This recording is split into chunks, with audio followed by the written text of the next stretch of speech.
Yo, what's going on, YouTubers? Casual the Transformer Collector here, back with another Transformers unboxing / review.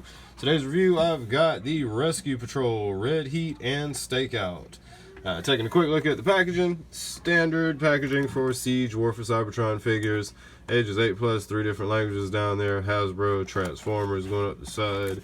Generations logo right here. Takara Tomy in the top right hand corner. Dope artwork as always. They're always killing it with the artwork as of lately. You got Stakeout in the cop car mode there, and then you got Redheat in his little fire truck mode. Always looks cool with the artwork.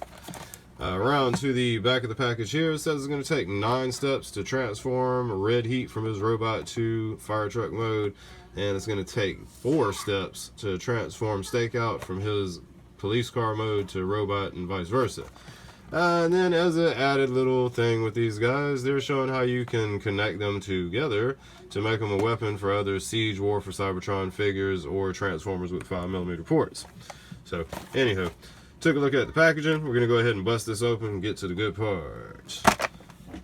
Alright, so we got these little guys out of the package here. We're going to bring up Redheat first.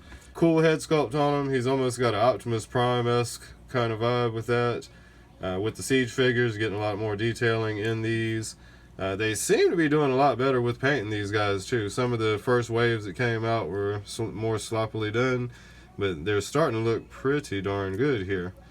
Spin it around here so you can take a look at the back. This is a little awkward. The stretch out back there is part of the transformation too.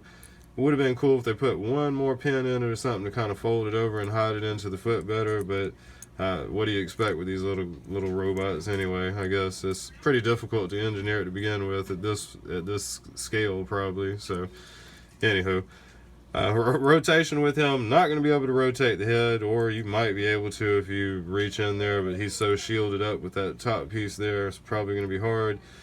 He's got a little swivel on the shoulder, ball joint there too, so you can rotate the arm pretty much all the way around, as long as you watch out for the backpack. Down at the legs here, he's going to have ball joints again, so you can get some pretty high kicks forward and backwards, minding that backpack again. Then he's going to have a knee joint as well, so you can get some squatting and kneeling and kicking poses out of this guy. Then I guess if you wanted to, maybe if you're standing at him at an angle or something, you can pull that down to kind of aid with posing him as well. So I guess while I'm also mentioning other things that would have been nice, if they gave these guys elbow joints too, that would have been like primo. That would have been perfect. But all things considered, for the price range, these are pretty cool looking and they're interesting figures.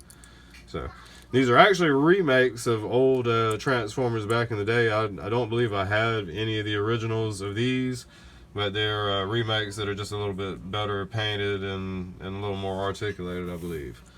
So now he's also got a waist swivel, which is going to be needed in transformation. So that's pretty cool to get that with a small figure as well. Alright, now to transform this guy, we're going to go ahead and hit that waist swivel first. We're going to pull these 2 little white panels out, and we're going to fold the legs onto themselves like that. They kind of collapse onto the thigh there. Now these little prongs should line up with some indentures that he's got going on the waist right here. Or did I do something wrong? Look, I sure as shit did.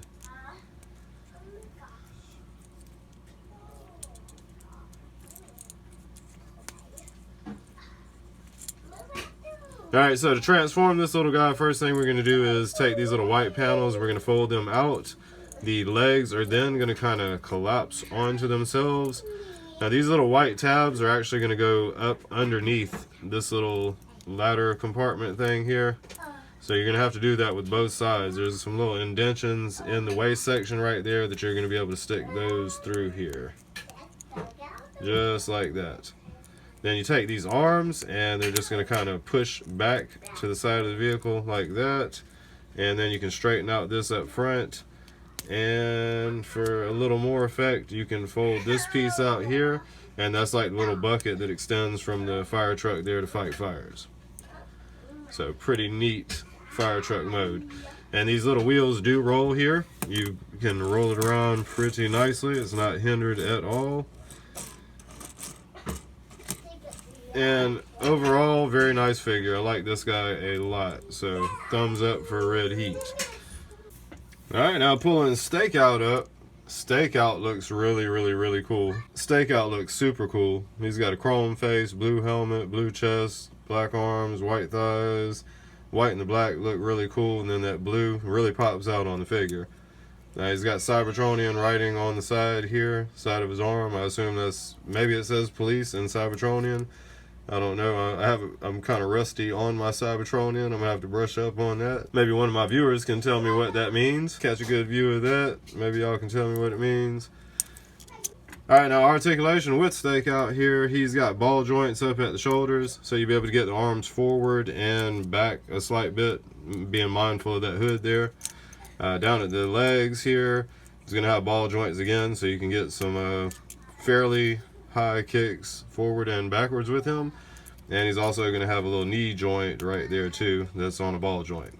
Decent range of posability for a little guy. And to transform Stakeout, just going to take the hood here, fold it up onto the top of the vehicle. Make sure these arms stay lined up here. They should all kind of tab into the side of the vehicle.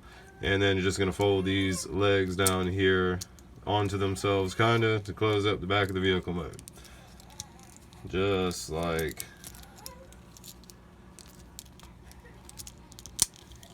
that. So there you got Stakeout's little vehicle mode, which looks really cool.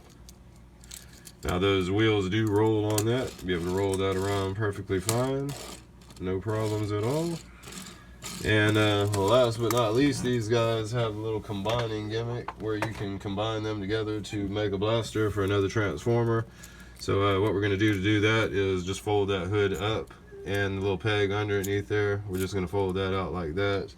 Then we're going to take these legs and open them up. They're on ball joints, so they're always popping off. So you just fold them out like that, and they still stay tabbed together like that. So that's what you come up with. And then you're going to take Red Heat here and plug it into the front of the police car here. And you can use that little handle right here to display with other Transformer figures with the 5mm port. So that's a little weapon mode, if you will, that these guys do. I'm not really fond of these weapon modes. They're kind of just thrown together for whatever. Just some extra little plugs that Hasbro tried to push across to people. But the individual figures are dope, and I would recommend picking them up to anybody. Alright, so that's going to conclude the unboxing slash review for Red Heat and Stakeout from the War for Cybertron series. If you guys liked the video, be sure to click the like button. Also, please leave me a comment, and if you haven't done so already, please subscribe to the channel so you don't miss out on any Transformer unboxings or cool videos in the very near future. With all that said, appreciate the view again, guys. Casual, the Transformer Collector, is out.